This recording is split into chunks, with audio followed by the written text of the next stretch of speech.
பிப்ரவரி 27ஆம் தேதி பல்லடத்தில் எண்மண் எண்மக்கள் யாத்திரை நிறைவு விழாவுக்கு வருகை தரும் பாரத தாயின் தவ புதல்வன் உலக அரங்கில் இந்தியாவை தலைநிமிர செய்த பாரத பிரதமர் நரேந்திர மோடி அவர்களை வரவேற்க வருங்கால தமிழகம் திரு அண்ணாமலை அவர்களின் தலைமையில் அணிவகுப்போம். வேண்டும் மோடி மீண்டும் மோடி. மத்திய சென்னை மேற்கு மாவட்ட தலைவர் என் தனசேகர், மாவட்ட பொருளாளர் வி ரமேஷ், அட்வொகேட். தேசம் காப்போம், தமிழை வளர்ப்போம் மாநில மாநாடு மார்ச் 2 திருச்சி சிறுகனூர். இந்திய ஜனநாயக கட்சியின் நிறுவன தலைவர் டாக்டர் பாரிவேந்தர் அழைக்கிறார். அணி திரண்டு வாருங்கள். மணல் கொள்ளைங்கிறது தமிழ்நாட்டில் நடந்துகிட்டு இருக்குங்கிறது அப்பட்டமான விஷயம், எல்லாருக்குமே தெரிஞ்ச விஷயம். இப்போ ஈடி உள்ள வர்றாங்க. ஈடி உள்ள வரும்போது அவங்க வந்தது இந்த மணல் குவாரி அள்ளுறதுல அரசியல்வாதிகளுக்கு மட்டும் சம்பந்தமா இல்லை அதிகாரிகளுக்கும் தெரிஞ்சு இது நடக்குதா? நான் என்ன சொல்றேன், உங்க கை சுத்தமான கைன்னு வைங்க. உங்க கலெக்டருக்கு எந்த தப்பும் பண்ணல. இப்ப என்ன கலெக்டரை அரெஸ்டா பண்ண போறாங்க? விசாரணை பண்றதுக்கு ஒரு சம்மன் அனுப்புறாங்கன்னா ஏன் பயப்படுறீங்கன்னு கேட்குறேன். ஐ பெரியசாமி இந்த வீடு ஒதுக்கீடு முறைகேடுன்னு சொல்றாங்கல்ல, அவர் வெளியில் சொல்ல மாட்டார். அதை தீர ஆராய்ஞ்சு பார்த்தீங்கன்னா அந்த இட ஒதுக்கீடு அத்தனைக்கும் இவர்களுடைய குடும்ப ரெக்கமெண்டேஷனுக்காக ஒதுக்கீடு. நீங்க செந்தில் பாலாஜி விடுதலை பண்ணிட முடியுமா? ஹைகோர்ட் நினைச்சா முடியுமா? நீங்க அப்பீலேட்டு கோர்ட்டு தான். நீங்க என்ன கேட்கணும்? ஜாமீன் சாட்சிகளை கலைப்பாங்க, ஆதாரங்களை இது பண்ணுவாங்க. இதை தவிர நீ எதையுமே பார்க்க கூடாதுன்னு சுப்ரீம் கோர்ட்ல பல தடவை சொல்லியிருக்காங்க. என்னை பொறுத்தவரை எதற்காக செந்தில் பாலாஜியை வெயில்ல எடுக்கணும்னு இவ்வளவு ஆர்வம் காட்டப்படுகிறதுனா அதுக்கு முக்கிய காரணம் திமுக இந்த எம்பி எலெக்ஷனை ஃபேஸ் பண்ணணும். ஒருவேளை அசோக் சரணடைந்தால் செந்தில் பாலாஜிக்கு ஜாமீன் கிடைக்கும். முதல் கையை நகர்த்தினாங்க. இப்போ இது கிடைக்கலன்னா அடுத்து அசோகை சரண்டர் பண்ண வைப்பாங்க. அப்பவும் இவருக்கு கிடைப்பதற்கு வாய்ப்பில்லை. காவல்துறையை, நீதித்துறையை, நாட்டு மக்களை காப்பாற்றக்கூடிய துறை, அதில் இருக்கிறவன் ஒழுங்கா இருக்கான். சும்மா குற்றவாளிகள் எல்லாம் காப்பாற்றுறதுக்கு இறைவன் கொடுத்த அந்த அறிவை யூஸ் பண்ணக்கூடாது. இருக்கிறவங்க பூரா அயோக்கியனா இருந்தீங்கன்னா அப்புறம் எங்க நீதியை நிலைநாட்டும்? ஆதந்தமிழர்களுக்கு அன்பு வணக்கம். இன்று நம்மோடு ஓய்வு பெற்ற காவல்துறை அதிகாரியும் வழக்கறிஞருமான திரு வரதராஜன் உள்ளார். சார் வணக்கம். சார் வணக்கம் சார். சுப்ரீம் கோர்ட்ல இருந்து சில முக்கியமான செய்திகள் வந்திருக்கு சார். இந்த மணல் குவாரி இஷ்யூவை இடி தொடர்ச்சியாக ஆய்வு பண்ணிட்டு இருந்தாங்க. ஸோ அந்த கேஸை பொறுத்த வரைக்கும் ஒரு 10 மாவட்ட ஆட்சியர்களுக்கு இடி சம்மன்ஸ் கொடுத்துருந்தாங்க. அந்த சம்மனை இடி ஆஃபீஸர்ஸ் எப்படி கலெக்டருக்கு கொடுக்கலாம் அப்படிங்கிறதுக்காக தமிழ்நாடு மாநில அரசே ஹைகோர்ட்டுக்கு போனாங்க. ஹைகோர்ட்டில் அந்த சம்மனுக்கு ஸ்டே கொடுத்துருந்தாங்க. அந்த ஸ்டே கொடுத்ததன் காரணமாக இடி சுப்ரீம் கோர்ட்டுக்கு போயிருக்காங்க. ரொம்ப காரசாரமான வாதங்கள். குறிப்பாக இடி மணல் ஊழலை, அதாவது மணல் குவாரிகளை விசாரிப்பதில் என்ன பிரச்சனை அப்படின்னு தமிழ்நாடு அரசை நோக்கி கேள்வி எழுப்பியிருக்காங்க. என்ன சார் நடந்துகிட்டு இருக்கு அந்த மணல் குவாரி இஷ்யூவை பொறுத்த வரைக்கும் சுப்ரீம் கோர்ட்டில்? மணல் குவாரியை பொறுத்தவரை செந்தில் பாலாஜி திமுக ஆட்சிக்கு எலெக்ஷன் நடக்கும்போது பேசின பேச்சு வீடியோவாக வந்திருக்கு. அந்த வீடியோவில் செந்தில் பாலாஜி என்ன சொல்கிறாருன்னா, நம்ம கட்சி லீடிங்கில் போக ஆரம்பிச்சிட்டாலே உங்கள் வண்டியை நீங்கள் எடுத்துகிட்டு போங்க, மண்ணல்லுங்க, எவனாச்சும் கேட்டால் என்கிட்ட சொல்லுங்கள், நான் அவனை பார்த்துக்கிறேன்னு பேசின வீடியோ இதில் சமூக வலைதளங்களில் அப்போவே வைரலாக வந்தது.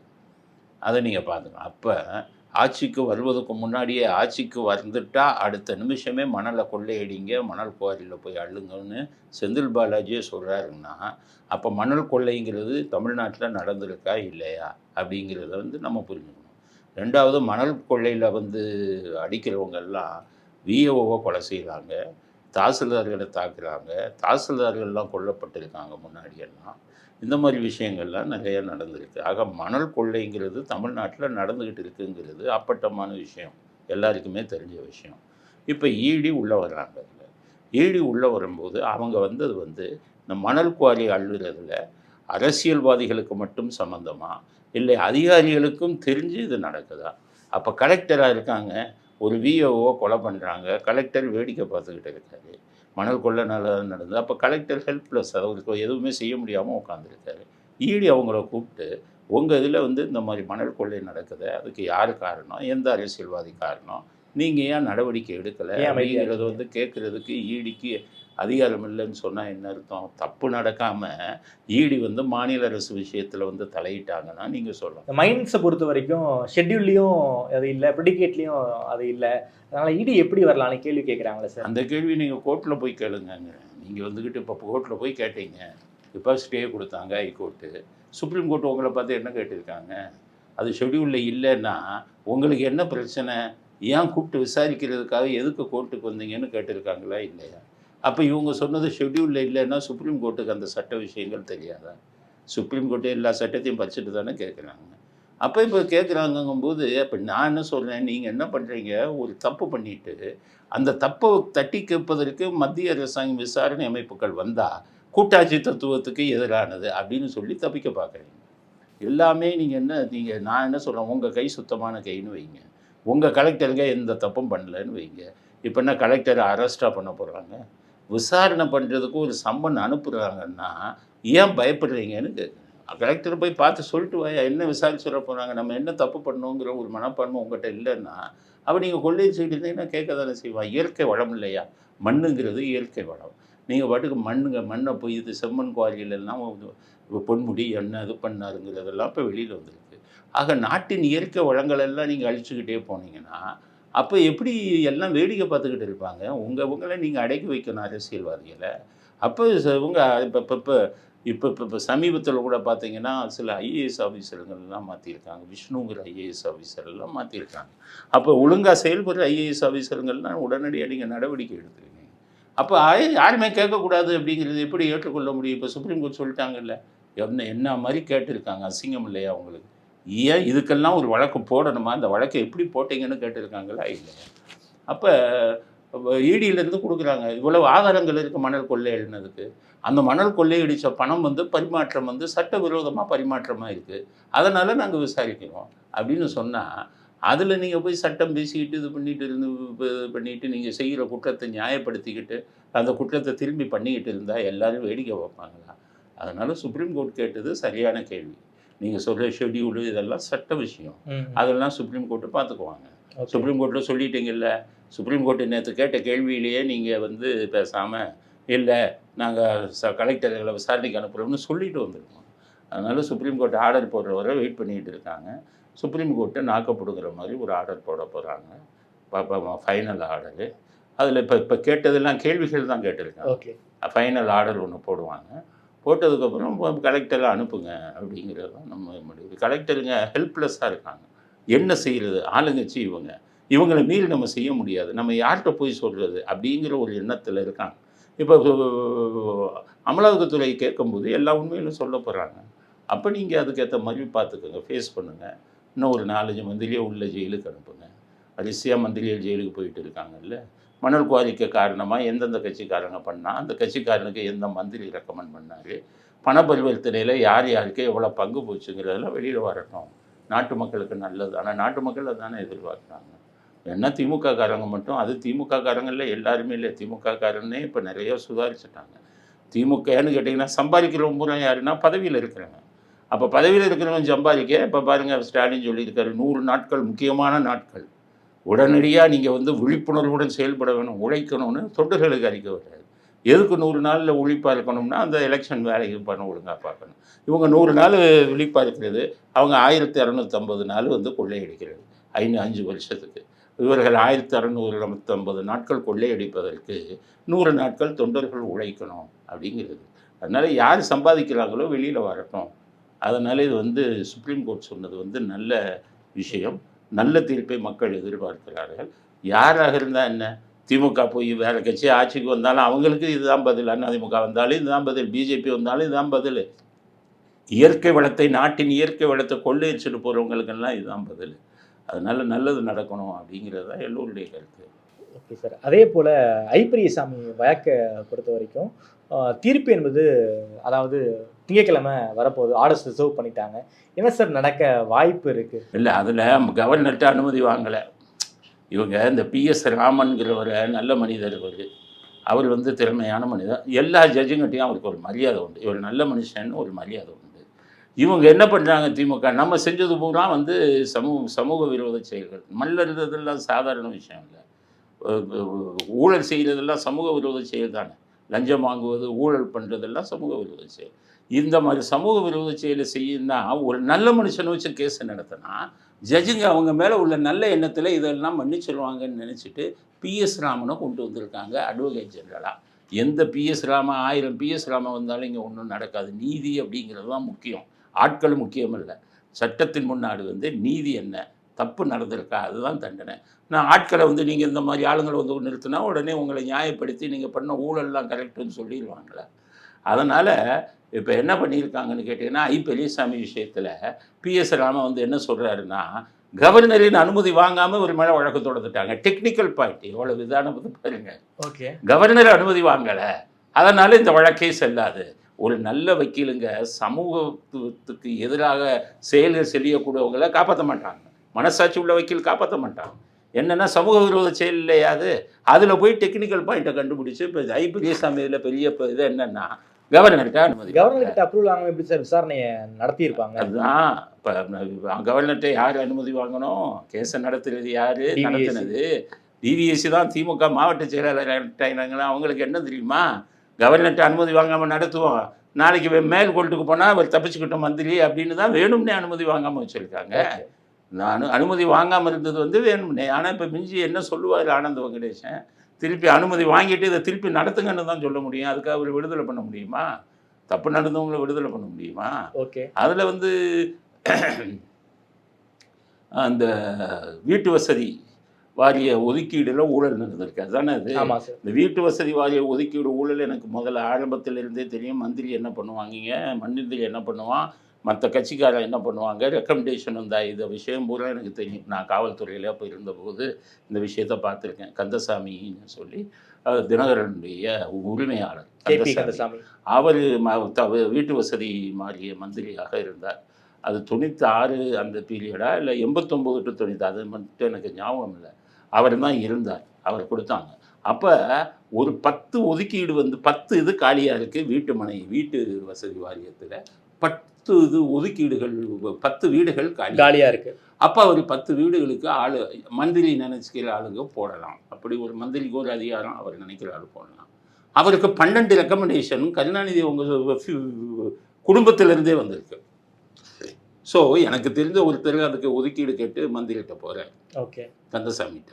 அப்போ கந்தசாமி விட்ட சொல்லி காமிக்கிறாரு, எனக்கே வேண்டிய மிகப்பெரிய ரெக்கமெண்டேஷன் 2 இருக்குது, என்னாலேயே எனக்கு வேண்டி உங்களுக்கு போட முடியலை.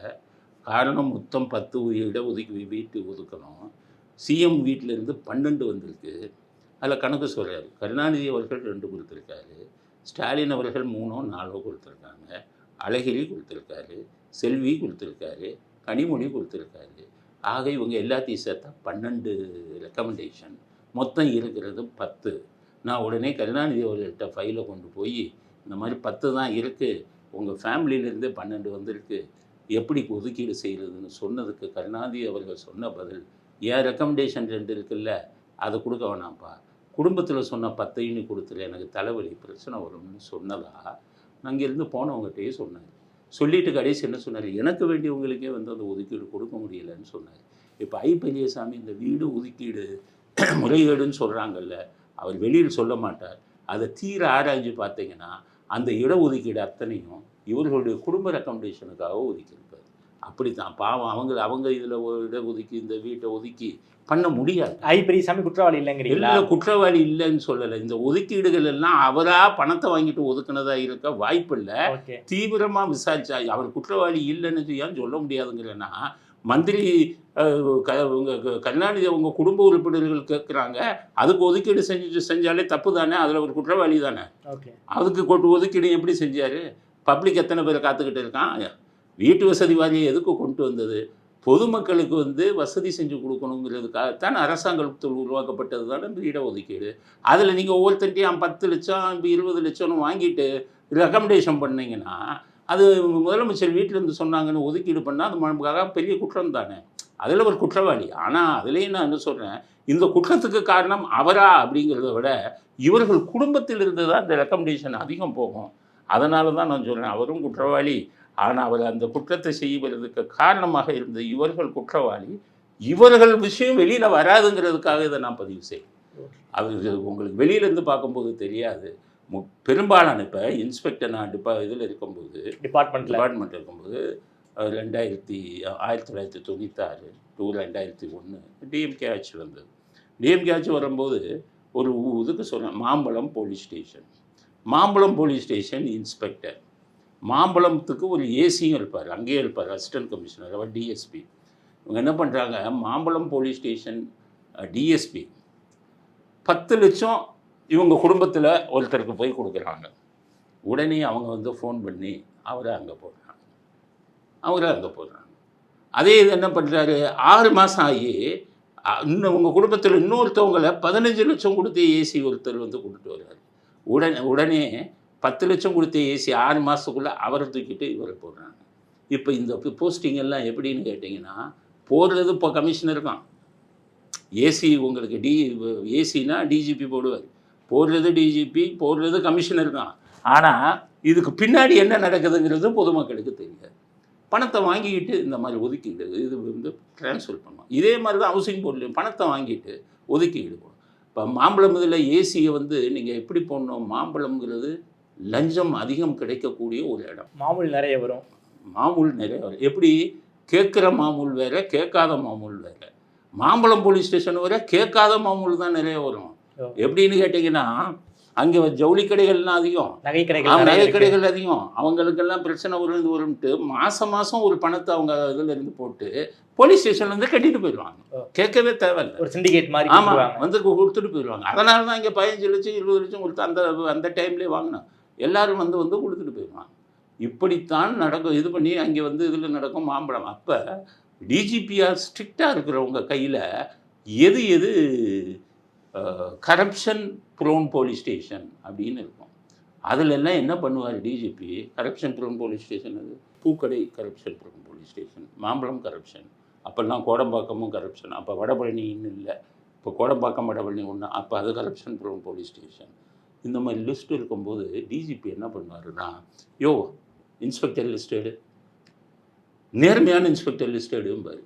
கரப்ஷன் வாங்குகிற அத்தனைக்கு நேர்மையான இன்ஸ்பெக்டரை போடுவாங்க டிஜிபி. ஓகே, அப்படி தானே போடணும். நீங்கள் 10 லட்சம் 15 லட்சம் வாங்கிட்டு போட்டிங்கன்னா, அந்த கரப்ஷனை, அந்த ஊழலை, அரசியல்வாதிகள் நீங்கள் பணத்தை வாங்கி போட்டிங்கன்னா, அந்த ஆஃபீஸர் என்ன பண்ணுவான், உங்கள்கிட்ட பணம் கொடுத்துட்டு போகிறான்னா போய் கொள்ளையடிக்கத்தானே செய்யணும், பணத்தை சம்பாதிக்கணும். அப்போ மக்கள் தானே பாதிக்கப்படுவாங்க.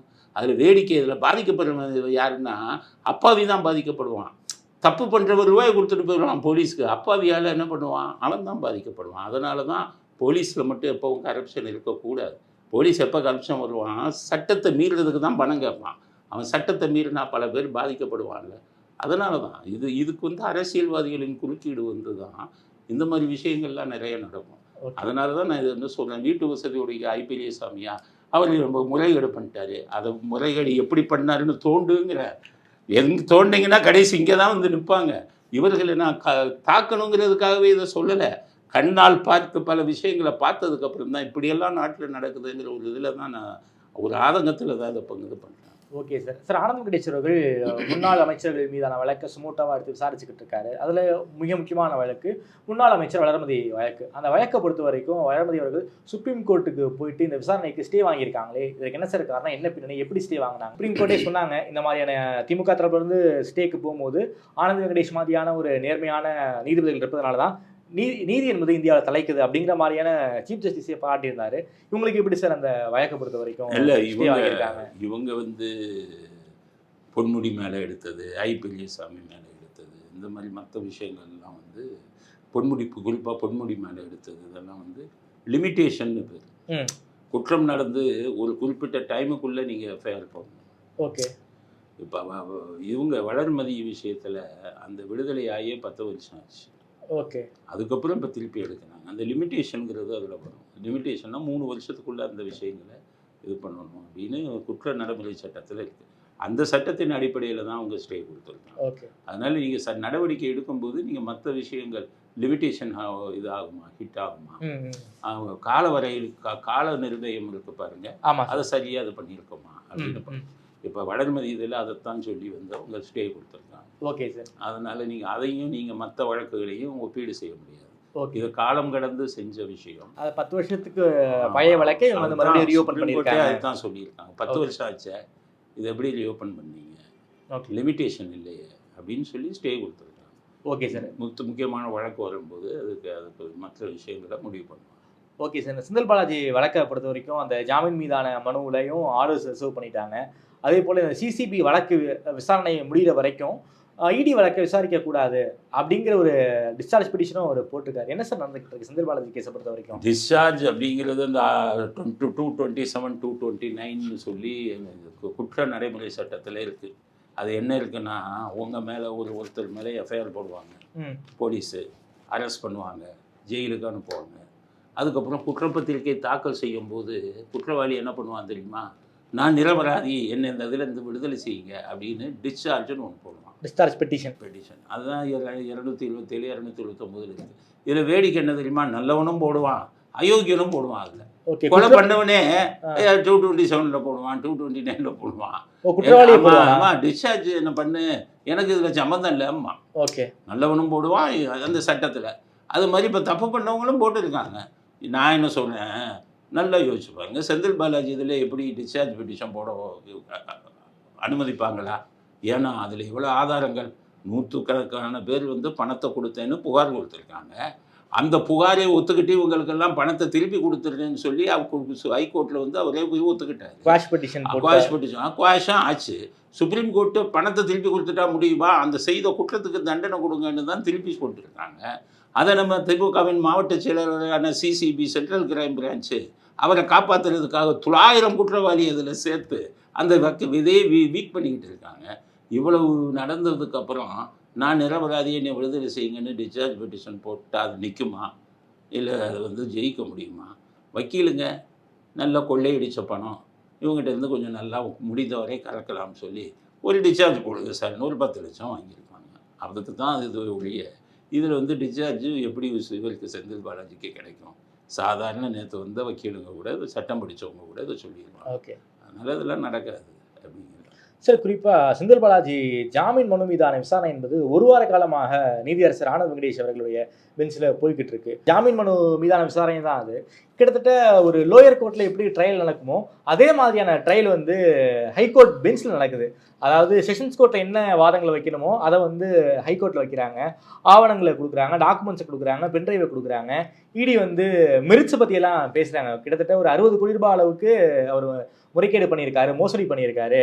கிட்டத்தட்ட 30 கோடி வேறு இடங்களில் பதுக்கி வச்சிருக்காரு. அவர் செஞ்ச குற்றத்தின் அமௌண்ட் என்பது 1.34 லட்சம் கோடி கிடையாது, கிட்டத்தட்ட 60 கோடின்னு சொல்லியிருக்காங்களே சார். என்னதான் சார் நடந்துகிட்டு இருக்கு? அதாவது சட்ட மேதைகள் இவங்கெல்லாம் சட்ட மேதைகள்னா ஒவ்வொருத்தரும் 1 கோடி 2 கோடின்னு வாங்குறாங்க.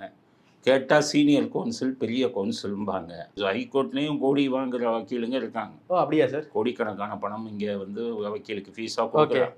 ஆனால் எல்லாருமே கேட்டிங்கன்னா நான் சட்டத்தில் பெரிய ஆள், சட்ட மேதை இதெல்லாம் சொல்லுவாங்க.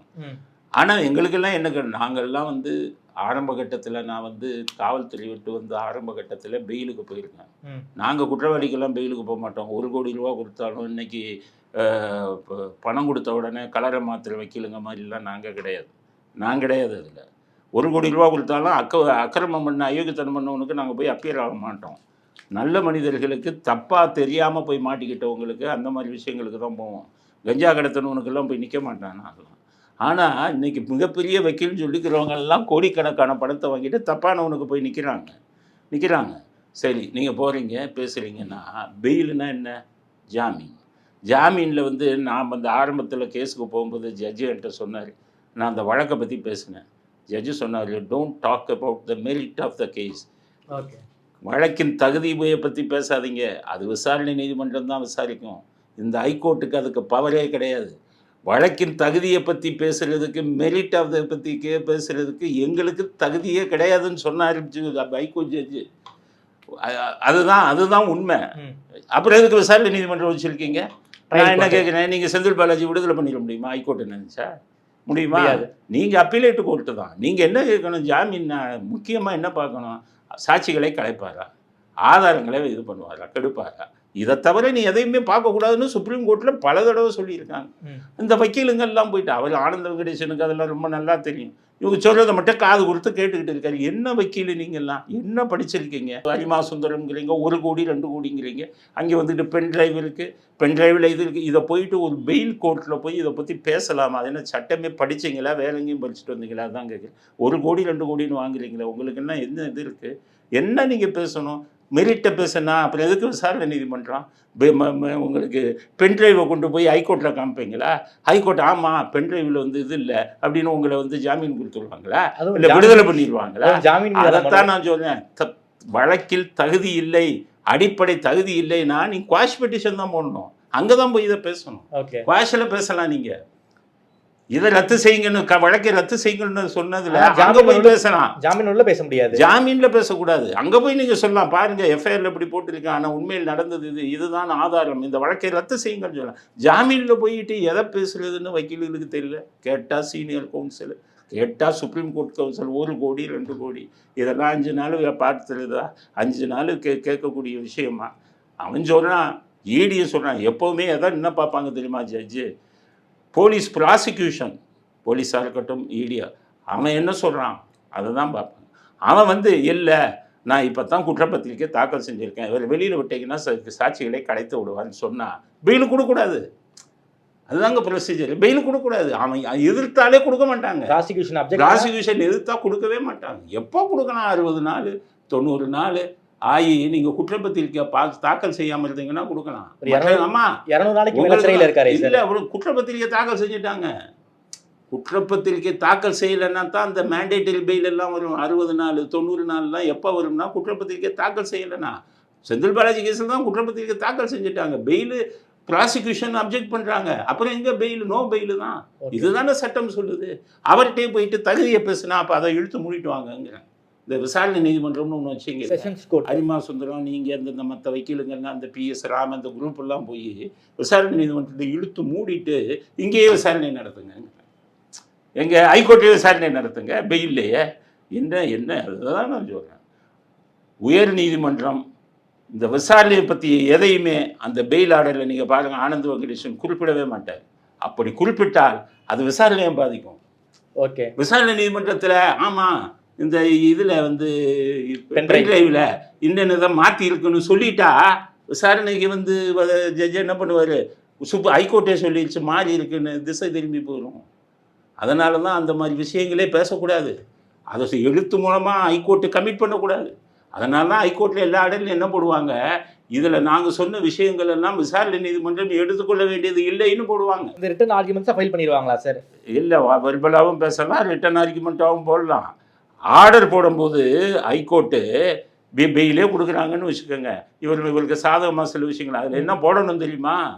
நான் நீதிமன்றம் சொன்ன இந்த கருத்துக்கள் எதுவும் அவங்களுடைய மெயின் கேஸில் எடுத்துக்க வேண்டிய அவசியம் இல்லை, நீங்கள் தகுதியின் அடிப்படையில் விசாரிங்க அப்படிங்கிறோம்.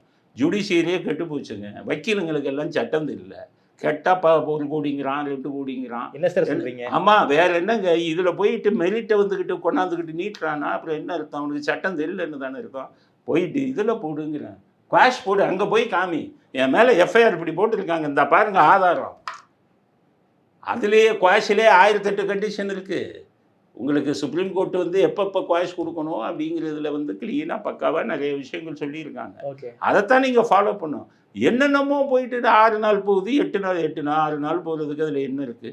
2 மணி நேரம் 3 மணி நேரம். நான் கேவலம் யாருமே 3 மணி நேரம் விவாதம் பண்ணுற திறமை உள்ளவங்க யாருமே கிடையாது. வெறும் பேப்பர் எடுத்து படிச்சுக்கிட்டே இருக்கு. 2-3 மணி நேரம் பேசுகிறதுக்கு கேஸில் ஒன்றும் கிடையாதுங்க. எந்த கேஸ்லையுமே சட்ட பாயிண்ட்டுனா 1/2 மணி நேரம் பேசலாம் நீங்கள். அது சுப்ரீம் கோர்ட் எடுத்துக்கிட்டால் அது 40 பக்கம் கொடுத்துருப்பான், 40 பக்கத்தையும் படிச்சுக்கிட்டே இருப்பாங்க. வெளியில் வந்தால் நான் 2 மணி நேரம் ஆர்கியூ பண்ணேன், சீனியர் கவுன்சிலுமா இதுமா. நீதித்துறையில் இப்படிலாம் ஏமாத்தாதீங்கிறது. என்ன 3 மணி நேரம், என்னத்தை 3 மணி நேரம் கிழிக்கிறீங்க? அதை அப்படியே படிச்சுக்கிட்டே இருப்பது. அதுக்கப்புறம் இவங்க போட்ட பெட்டிஷன் 40 பக்கம் இருக்கும், அதை திருப்பி படிப்பாங்க. ஏன்னா ஜட்ஜுக்கு படிக்க தெரியாதா? நீ சுப்ரீம் கோர்ட்டில் இதுதான் ஜட்ஜ்மெண்ட்டுன்னு சொன்னால் ஜட்ஜு படிச்சுட்டு போகிறாரு, அதையே 2 மணி நேரமாக உட்காந்து நீங்கள் படிச்சுக்கிட்டு இருக்கீங்க. இது மாதிரி பல விஷயங்கள் நீதிமன்றத்தில் சொல்லு. செந்தில் பாலாஜி கேஸை பொறுத்தவரை பெயிலில் என்ன இருக்குது? 6 நாள் இது பண்ணுறதுக்கு வக்கீலுங்க விவாதம் பண்ணுறது. அதனால் நீங்கள் விசாரணை நீதிமன்றத்தில் சொல்ல வேண்டியதெல்லாம் உயர் நீதிமன்றம் அப்பீலேட் கோர்ட்டில் சொல்லிக்கிட்டு இருக்கீங்க. உங்களுக்கு வந்து சட்டம் வந்து ரொம்ப பேருக்கு புரியலை. மற்றவங்களை ஏமாற்றிக்கிட்டு இருக்கீங்கிறது தான் என்னுடைய வெளிப்படையான கருத்து. பெயில் கிடைக்குமா கிடைக்காதா சார்? பெயில் கிடைக்காது. எப்போவுமே ப்ராசிக்யூஷன் அப்ஜெக்ட் பண்ணுறான். அது இந்த மாதிரி கேஸில் ப்ராசிக்யூஷன் அப்ஜெக்ட் பண்ணுறான், சாட்சி கிடைக்கணுங்கிறான். எதுக்கு மந்திரி பதவியை ராஜினாமா பண்ணாங்க? மந்திரியாக இருக்காருன்னு சொன்னதுனால தானே பண்ணாங்க. இப்போ அசோக்குன்னு கைதாகலை, அவங்க சொல்கிறாங்க இவனை வெளியில் விட்டீங்க, இவரை வெளியில் விட்டீங்கன்னா அசோக் கைது பண்ண முடியாதுங்கிறாங்க ப்ராசிக்யூஷன். அதுதான் எடுக்கணும், சட்டம் அதுதானே, அதைத்தான் நீங்கள் எடுக்கணும். அவர் வசதி உள்ளவர் தானே, இன்ஃப்ளூயன்ஸ் உள்ளவர் தானே, அவர் மந்திரியை இது பண்ணாலுமே எம்எல்ஏவான்னு இருக்கார்ல, ஒரு அரசியல் கட்சியில் இருக்கார்ல, அப்போ அவர் சாட்சிகளையும் ஆதாரங்களையும் இது பண்ணுவார் அப்படின்னு குற்றச்சாட்டு அவங்க சொல்லும்போது நீங்கள் எப்படி பெயில் கொடுப்பீங்க? என்னை பொறுத்தவரை எதற்காக செந்தில் பாலாஜியை பெயிலில் எடுக்கணும்னு இவ்வளவு ஆர்வம் காட்டப்படுகிறதுனா அதுக்கு முக்கிய காரணம் திமுக இந்த எம்பி எலெக்ஷனை ஃபேஸ் பண்ணணும். செந்தில் பாலாஜி வந்தால் கொங்கு மண்டலத்தில் இருக்கக்கூடிய அத்தனை எம்பி தொகுதிகளுக்கும் பணத்தை கொடுத்து ஜெயிக்க வைப்பார் திமுக கட்சியை. இதுக்கு முன்னாடி உள்ளாட்சி தேர்தல் நடக்கும்போது அங்கே எல்லாமே திமுகவை பிஜேபி ஸ்ட்ராங் ஹோல்டுலெல்லாம் திமுகவை ஜெயிக்க வைத்தார் செந்தில் பாலாஜி. அதனால் எலெக்ஷனுக்கு முன்னாடி செந்தில் பாலாஜியை பெயிலில் கொண்டாந்து ஜெயிக்கணுங்கிறதுக்காக திமுக அதில் அவ்வளவு அக்கறை காட்டுறாங்க. அதனால தான் உங்களோட அக்கறை காட்டுறாங்கங்கிறது தான் என்னுடையது. ஆனால் சட்டம் என்ன சொல்கிறதுனா செந்தில் பாலாஜிக்கு பெயில் கிடைக்காது, செந்தில் பாலாஜிக்கு சட்டப்படி பெயில் கொடுக்கக்கூடாது அப்படிங்கிறது தான் என்னுடையது. ஒருவேளை அசோக் சரணடைந்தால் செந்தில் பாலாஜிக்கு ஜாமீன் கிடைக்குமா? அதுக்கப்புறமா அவர் சமுதாயத்தில் செல்வாக்குள்ளவர் தானே. இப்போ அண்ணாமலையே சொன்னார் கூடிய சீக்கிரம் அசோக் வந்து சரண்டர் ஆவார் அப்படின்னு சொன்னாங்க. அசோகை முதல் காயை நகர்த்தினாங்க. இப்போ இது கிடைக்கலன்னா அடுத்து அசோகை சரண்டர் பண்ண வைப்பாங்க. அசோகை சரண்டர் பண்ண வச்சாலும் ஈடி என்ன சொல்லலாம், இல்லைங்க இவருக்கு வந்து எம்எல்ஏவாக இருக்கார், அரசியல்வாதியாக இருக்கார், ஒரு ஆளுங்கட்சியில் அரசியல்வாதியாக இருக்கார், அதனால் அவர் வெளியில் விட்டால் வந்து இது பண்ணவர்னு தான் சொல்லுவாங்க. அதனால் அப்போவும் இவருக்கு கிடைப்பதற்கு வாய்ப்பில்லை. அதனால் கேஸை நடத்துங்க, நடத்தி நீங்கள் நிரபராதின்னு நிறுவீங்க. அப்புறம் தான் நீங்கள் இல்லைன்னா அந்த இதெல்லாம் முடிஞ்சிருச்சுன்னு வச்சுக்கோங்க விசாரணைலாம். அதுக்கப்புறம் தான் உங்களுக்கு வந்து வெளியில் வர்றதுக்கு. சார் என்ன கேட்குறாரு அப்படின்னா, இந்த கேஸை பொறுத்த வரைக்கும் ப்ரெடிகேட் அஃபென்ஸ் என்பது சிசிபி போட்ட கேஸு, சிசிபி போட்ட கேஸ்ட்டு இன்னமும் சார்ஜ் ஷீட் போடக்கூடாது, இன்னும் 900 பேரை குற்றவாளிகளாக சேர்த்துருக்காங்க. அப்படி இருக்கும்போது இடியே என்னை விசாரிக்கக்கூடாதுங்கிற ஒரு மனுவை போட்டிருக்காரு சார் செந்தில் பாலாஜி. அதாவது இடியோடைய விசாரணை எதில் வரும்னா சட்டவிரோத பண பரிவர்த்தனையில் தான் வரும். பண பரிவர்த்தனையில் இது வந்து ஐபிசி அஃபென்ஸ். செந்தில் பாலாஜி ஆமாம், கேஷ் ஃபார் ஜாப் வந்து ஐபிசி அஃபென்ஸ், இந்திய தண்டனை சட்டம் அஃபென்ஸ். இடி வந்து இந்திய தண்டனை சட்ட அஃபென்ஸில் உள்ளே வர முடியாது. பிஎம்எல்ஏல தான் வர முடியும். அப்போ இவன் தான் போடுவான், போலீஸை தான். பிஎம்எல்ஏல தான் அவன் வர முடியும். அவன் என்ன சொல்கிறாங்கன்னு கேட்டிங்கன்னா, செந்தில் பாலாஜியினுடைய இதெல்லாம் எடுத்து பார்க்கும்போது இந்த இந்த பண பரிவர்த்தனை இந்த விஷயமா பண பரிவர்த்தனை சட்டவிரோதமாக கைமாறி இருக்குங்கிறாங்க. அப்போ உங்களுக்கு 420 ஐபிசி வராதது இல்லை, அந்த சட்டவிரோதமாக பண பரிவர்த்தனை நடந்ததில்ல, அந்த இதில் அவங்க வேற ஒரு வழக்கம் போடணும். ஓகே சார், அதனால தான் கிட்டத்தட்ட 60 கோடி ரூபாய் அளவுக்கு இவர் வந்து நீ 60 கோடினா நீ ஏன் ஏமாத்துனேன்னு ஐபிசியில் விசாரிக்க மாட்டான். ஓகே இடி அவன் என்ன பண்ணுவான், 60 கோடி கை மாறி இருக்க எதுக்காக மாறினது, சட்டவிரோதமாக ஏன் பண்ண முடியும். அப்புறம் அந்த 1.34 லேக் சார், 1,34,00,000 தானே சார் ஃபர்ஸ்ட் அந்த இதில் இருந்தது, அஃபிடவிட்ல போட்டுருந்தாங்க. இப்போ 60 கோடிங்கிறாங்களே சார். எப்போவுமே ஒரு எஃப்ஐஆருங்கிறது ஃபர்ஸ்ட் இன்ஃபர்மேஷன் ரிப்போர்ட், முதல் தகவல் அறிக்கை. அதில் ஆரம்ப கட்ட விசாரணையில் என்ன தெரியுதோ அதைத்தான் அவங்க போடுவாங்க. ஓகே, அதுக்கு பிறகு குற்றப்பத்திரிகைன்னு போடும்போது தீவிரமாக விசாரணை பண்ணி தான் குற்றப்பத்திரிகை. அந்த ஃபர்தர் இன்வெஸ்டிகேஷனில் இன்னும் வேறு விஷயங்கள் வந்தால் அதை குற்றப்பத்திரிகையில் கொண்டு வரும். அதனால 60 கோடி இப்போ அடிஷ்னல் சார்ஜ் ஷீட்டுன்னு ஒன்று போடுவாங்க, கூடுதல் குற்றப்பத்திரிகை. அதில் என்ன வெளியில் வந்தால் அதை வெளியில் கொண்டு வரும். நீங்கள் என்ன நீ எஃப்ஐஆர் லெவலில் தானே போட்டேன்னு கேட்க முடியாது. எஃப்ஐஆருங்கிறது முதல் கட்ட விசாரணை, சார்ஜ் ஷீட்டுங்கிறது இறுதிக்கட்ட விசாரணை. இறுதிக்கட்ட விசாரணையில் என்ன வருதோ அது வந்து புது புது குற்றச்சாட்டு வரதான். ஓகே, அடிஷனல் சார்ஜ் ஷீட் இதில் போட முடியும். ஆமாம், அடிஷனல் சார்ஜ் ஷீட்டும் இதுதான் கிரிமினல் அஃபென்ஸில் இதுதான் இது, அதில் தான் பண்ணிக்கிட்டு இருக்காங்க. வக்கீலுங்க சொல்லி கொடுப்பாங்க, சார் அதில் போட்டான்னு போடுங்க, ஒரு 10 லட்சம் அது சுற்று அப்படியா போடலாமா, சரி ஒரு 10 லட்சம் கொடுத்து கொடுப்பாங்க. அது வக்கீலுங்க தொழில், அதை நான் தப்புன்னு சொல்லலை, நீங்கள் பண்ணுங்க அப்படிங்கிறது. எனக்கு என்னென்னா மிகப்பெரிய வக்கீலுங்கள்லாம் வந்துக்கிட்டு குறுக்கு வழியெல்லாம் சொல்லி கொடுக்காதீங்கிறேன். இந்த பொழப்பு பழக்கிறதுக்கு கருப்பதை தூக்கி போட்டு போங்கிறேன். சும்மா குற்றவாளிகள் எல்லாம் காப்பாற்றுறதுக்கு இறைவன் கொடுத்த அந்த அறிவை யூஸ் பண்ணக்கூடாது. அப்படியே பெரிய பெரிய வக்கீலுங்களாம் வயிறு எரியுதுங்க. பார்த்தீங்கன்னா இங்கே யோகியர் வேடம் போடுறாங்க, இங்கே வந்து பார்த்தீங்கன்னா அயோக்கிய கேஸுக்கெல்லாம் போய்கிட்டு அப்பியர் ஆகுறாங்க. வைத்தது ஏன்னா நீதித்துறைங்கிறது அது ஒரு கடவுள் கொடுத்த ஒரு இதுங்க. காவல்துறையை நீதித்துறையை நாட்டு மக்களை காப்பாற்றக்கூடிய துறை. அதில் இருக்கிறவன் ஒழுங்காக இருக்கணும். இருக்கிறவங்க பூரா அயோக்கியனாக இருந்தீங்கன்னா அப்புறம் எங்கே நீதியை நிலைநாட்ட முடியும்? பெரும்பாலானவங்க அந்த மாதிரி பண்ணிக்கிட்டு இருக்காங்க. பெரிய சீனியர் வக்கீலுங்கிறாங்க, பெரிய மோசமான கேஸுக்கு வந்து அப்பியர் ஆகுறாங்க. அதெல்லாம் மனசுக்கு ரொம்ப வருத்தமாக. செந்தில் பாலாஜிங்கிறவரெல்லாம் மறந்துடுங்க. பொதுவாக சொல்கிறேன், கொலை கேஸுக்கெல்லாம் அவங்க போகக்கூடாது. கூலிப்படை வந்து வெட்டிட்டு வராங்க, அவனுக்கு போயிட்டு வக்கீல் வந்து ஒரு நிரபராதினா அதை ஆஜராகிறாங்க. பெண்கள் பாலியல் பலாத்காரத்தில் பாதிக்கப்பட்டு இதில் வராங்க, அவங்கள்ட்ட போயிட்டு எதிராக போயிட்டு அப்போ பண்ணி பண்ணுறாங்க. கஞ்சாவும் இதுவும் போதை மருந்தெல்லாம் கடத்தப்பட்டு வருது, அதுக்கு போயிட்டு 5 லட்சம் 10 லட்சம் வாங்கி அவனுக்கு ஜாமீன் எடுத்து விடுறாங்க.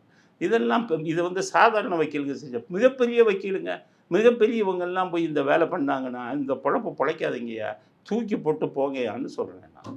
அதனால தான் நீதித்துறை மேல் என் மேலும் உள்ள கோபத்தை தான் சொல்கிறேன். காவல்துறையிலேயே நான் 25 ஆண்டுகள் இருக்கும்போது நிறைய கோபம் இருந்தது. அதே கோபம், அதை விட அதிகமான கோபம் இப்போது நீதித்துறை மேலே எனக்கு வர்றதுக்கு காரணம், இந்த மாதிரியெல்லாம் நீங்கள் பண்ணிக்கிட்டு இருந்தீங்கன்னா நீதித்துறை எப்படி உருப்படும்? ஒரு நல்லவன் விடுதலை ஆகணும், ஒரு அயோக்கியன் தண்டிக்கப்படணும். இதுதான் நீதித்துறையின் மாண்பு.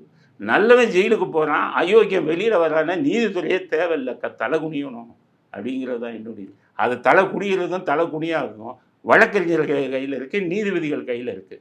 நீங்கள் ஒழுங்காக உங்கள் பணியை செய்யுங்க, மனசாட்சிப்படி வந்து தீர்ப்புகளை கொடுங்க, வக்கீலுக்கு மனசாட்சிப்படி வழக்கை எடுங்க. அது அப்போ தான் வந்து நீதித்துறை உருப்படும், மக்களுக்கு நீதித்துறை மேலே நம்பிக்கை வரும் அப்படிங்கிறது தான் அந்த கருத்தை பதிவு செய்வது. ஓகே சார், ரொம்ப நன்றி சார். குறிப்பாக உச்சநீதிமன்றத்திலையும் உயர்நீதிமன்றத்திலையும் அந்த வழக்குகள் இருக்கக்கூடிய பெண்டிங் வழக்குகளுடைய ப்ரோக்ரஸை பற்றி ரொம்ப விரிவாக பேசியிருக்கீங்க, அதில் நடந்திருக்கக்கூடிய சம்பவங்களை பற்றி ரொம்ப விரிவாக பேசியிருக்கீங்க. நேரம் கொடுத்து பேசியதுக்கு ரொம்ப நன்றி வரராஜன் சார். நன்றி.